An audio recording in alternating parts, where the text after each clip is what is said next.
பாதை இல்லாமலே அழகாய் நிகழே அதுவாய் நீரின் ஆழத்தில் போகின்ற கல் போலவே ஓசையெல்லாம் துறந்தே காண்கின்ற காட்சிக்குள் நான் மூழ்கினேன்.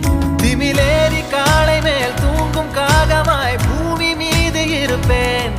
புவி போகும் போக்கில் கை கோர்த்து நானும் நடப்பேன்.